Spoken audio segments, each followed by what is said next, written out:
Subscribe now and press the bell icon. Never miss an update. आप सुन रहे हैं डीजे छोटा धुर्वे का मिक्स।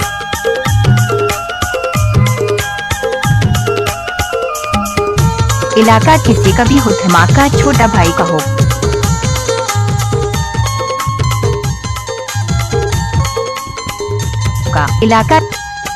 इलाका किसी का भी हो, धमाका छोटा भाई का होगा।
दोस्तों ये वीडियो अच्छी लगे तो सब्सक्राइब और कमेंट करना ना भूलें।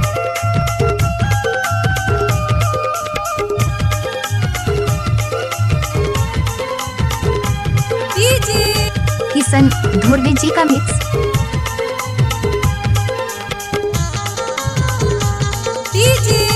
किशन धुर्वे जी का मिक्स।